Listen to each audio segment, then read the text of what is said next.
akan mempresentasikan tugas bahasa Indonesia kami dengan judul Karangka Karangan. Kelompok kami terdiri dari yang pertama ada saya sendiri, Nur Esa Kuzaimah. Sini ada Putri Amelia, sini ada Putri Maulidia. Pengertian kerangka karangan. Kerangka karangan adalah rencana penulisan yang menurut garis-garis besar dari suatu kerangka yang akan ditulis dan merupakan rangkaian ide-ide yang disusun secara sistematis, logis, jelas, terstruktur, dan teratur. Kerangka karangan adalah rencana kerja yang membuat garis-garis besar suatu kerangka yang ketentuan-ketentuannya bagaimana kita akan menyusun kerangka karangan. Jenis-jenis kerangka karangan. Yang pertama dibagi menjadi jenis, ada jenis kerangka karangan berdasarkan sifat, fungsi kerangka karangan. Yang pertama memperhatikan pokok bahasan, subbahasan. Yang kedua membantu mengumpulkan sumber-sumber yang diperlukan. Yang ketiga menghindari timbulnya pengulangan pembahasan. Adapun manfaat dan syaratnya kerangka karangan. Manfaat kerangka karangan yang pertama untuk menyusun kerangka karangan secara teratur. Yang kedua mempermudah pembahasan tulisan. Yang ketiga menghindari isi tulisan keluar dari tujuan awal. Yang keempat menghindari penggarapan sebuah topik sampai 2 kali atau lebih. Yang kelima memudahkan penulisan mencari materi tambahan. Yang keenam menjamin penulis bersifat konseptual, menyeluruh dan terarah. Yang terakhir, yang ketujuh itu memudahkan penulis mencapai klimaks yang berbeda-beda. Penyusunan kerangka karangan. Langkah-langkah dalam penyusunan kerangka karangan. Yang pertama itu rumuskan tema. Yang kedua harus berbentuk tesis atau pengungkapan maksud. Yang ketiga inventarisasi topik. Yang keempat menentukan sebuah pola susun yang paling cocok. Adapun macam-macam susunan kerangka karangan berdasarkan perincian. Yang pertama kerangka karangan sederhana non formal. Yang kedua kerangka karangan formal. Berdasarkan perumusan teks dibagi menjadi 2, yaitu kerangka kalimat dan kerangka topik. Teknik penulisan kerangka karangan ada 3 hal yang perlu diperhatikan dalam penetapan judul.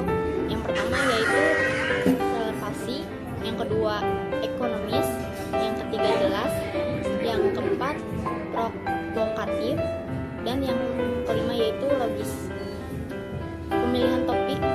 Untuk menghasilkan karangan yang baik, pengarang harus memiliki topik yang menarik hatinya.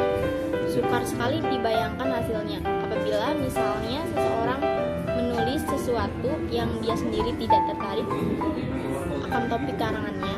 Topik yang menarik atau mengacu pengarangnya untuk menguasai bahan-bahan yang diperlukan. Pembatasan topik. Topik yang terlalu luas dan umumnya yang tidak sesuai dengan kemampuan dapat dibatasi atau dipersempit ruang lingkupnya. Yang pertama, menentukan tema dan judul. Tema adalah pokok persoalan, permasalahan atau pokok pembicaraan yang mendasari suatu karangan. Sedangkan yang dimaksud dengan judul adalah kepala karangan.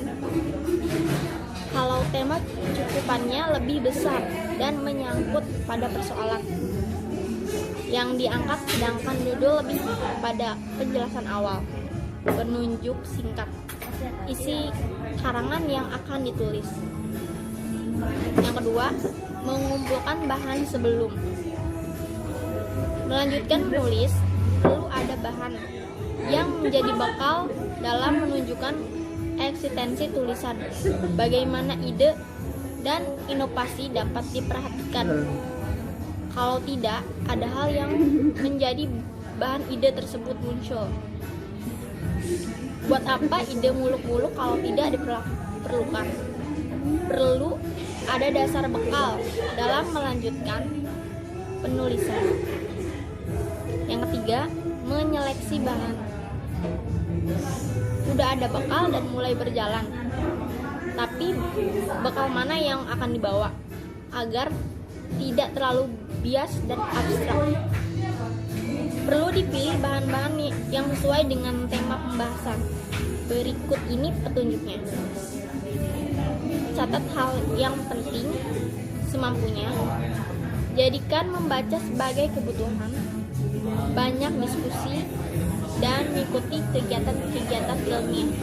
Yang keempat, membuat kerangka. Perlu kita susun selangkah demi selangkah agar tujuan awal kita dapat dalam menulis tidak hilang atau melebar di tengah jalan.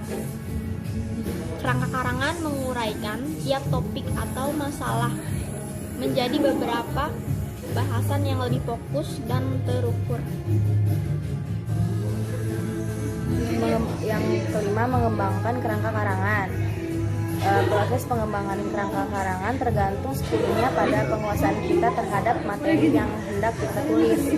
Jika benar-benar memahami materi dengan baik, permasalahan dapat diangkat dengan kreatif, mengalir, dan nyata. Terbukti pula kekuatan bahan materi yang kita kumpulkan dalam menyediakan wawasan untuk mengembangkan karangan. Sekian presentasi dari kelompok kami, kurang lebihnya mohon dimaafkan. Billahi taufiq wal hidayah. Wassalamualaikum warahmatullahi wabarakatuh.